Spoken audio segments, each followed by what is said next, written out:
Lockdown 4 की अवधि बढ़ा दी गई है। केंद्र सरकार ने कोरोना वायरस के संक्रमण को देखते हुए 31 मई तक पूरे देश में 31 मई तक लॉकडाउन को बढ़ा दिया है। गृह मंत्रालय ने इसके लिए गाइडलाइंस जारी की हैं। लॉकडाउन 31 मई तक जारी रहेगा। इस दौरान घरेलू मेडिकल सर्विसेज और घरेलू एयर एम्बुलेंस सेवा को छोड़कर सभी घरेलू और अंतर्राष्ट्रीय उड़ानों पर प्रतिबंध जारी रहेगा। पूरे देश में मेट्रो रेल भी नहीं चलेगी। School, college, educational, training, coaching institute भी बंद रहेंगे। ऑनलाइन डिस्टेंस लर्निंग जारी रहेगी और इसे बढ़ावा दिया जाएगा। होटल, रेस्टोरेंट और दूसरी हॉस्पिटैलिटी सर्विसेज भी बंद रहेंगी। हालांकि रेस्टोरेंट फूड आइटम की होम डिलीवरी के लिए किचन ऑपरेट कर सकते हैं। इसके अलावा सभी cinema hall, shopping mall, gym, swimming pool, entertainment park, theatre, bar और ऑडिटोरियम, असेंबली हॉल और इस तरह के भीड़भाड़ वाले स्थान बंद रहेंगे। खेल परिसरों और स्टेडियमों को खोलने की अनुमति होगी, लेकिन वहां दर्शकों को जाने की अनुमति नहीं होगी। सोशल, पॉलिटिकल, खेल, एंटरटेनमेंट, एकेडमिक, कल्चरल, धार्मिक कार्यक्रम और जलसों की अनुमति नहीं होगी। सभी धार्मिक स्थल, पूजा स्थल जनता के लिए बंद रहेंगे। धार्मिक जलसों पर सख्त पाबंदी होगी। बसें और यात्री वाहन एक राज्य से दूसरे राज्य में जा सकते हैं, लेकिन इसके लिए दोनों राज्यों की सहमति लेनी होगी। राज्य सरकारें अपने राज्य के भीतर बसों और यात्री वाहनों के संचालन की अनुमति दे सकती है।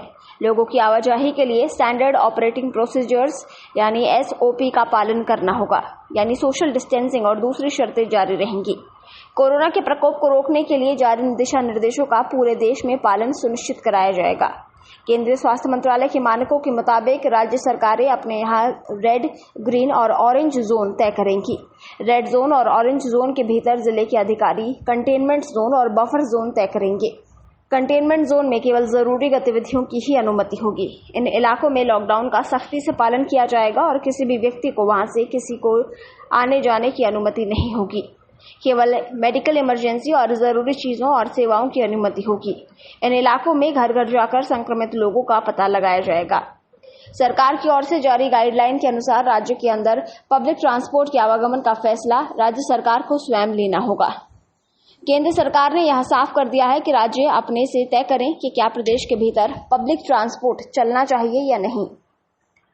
राज्य सरकार को यह अधिकार दिया है कि वो तय करे कि उनके प्रदेश में कौन सा इलाका किस जोन में आएगा, यानी कंटेनमेंट जोन, रेड, ग्रीन और ऑरेंज जोन को अब प्रदेश सरकारें तय करेंगी।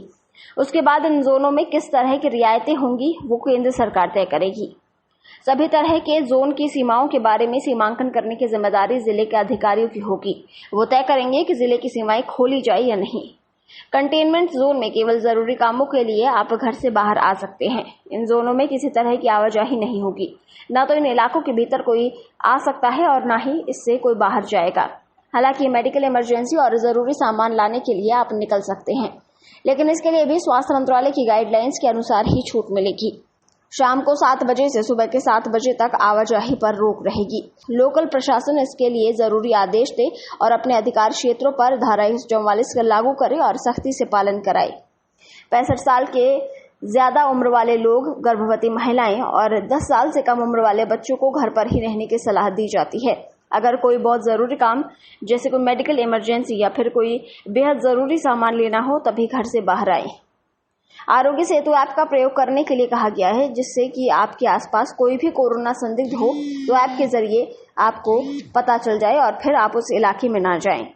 दफ्तरों में काम करने वाले लोगों के लिए ये ऐप बहुत जरूरी है ताकि वो अपने आसपास के इलाकों से अवगत रहें। जिला प्रशासन आरोग्य सेतु ऐप को ज्यादा से ज्यादा लोगों को परिचित कराए और लगातार इससे अपडेट रहने की सलाह दे। कार्यालयों और कार्यस्थलों पर कर्मचारियों की सुरक्षा सुनिश्चित करने के लिए सभी कर्मचारियों को अपने मोबाइल पर आरोग्य सेतु ऐप डाउनलोड करना होगा। Medical professional, nurse, para medical staff, सफाई कर्मचारियों और एम्बुलेंस के आने जाने पर कोई प्रतिबंध नहीं होगा। सभी तरह के गुड्स और कार्गो के आने जाने पर कोई पाबंदी नहीं होगी। ब्यूरो रिपोर्ट, पत्रिका टीवी।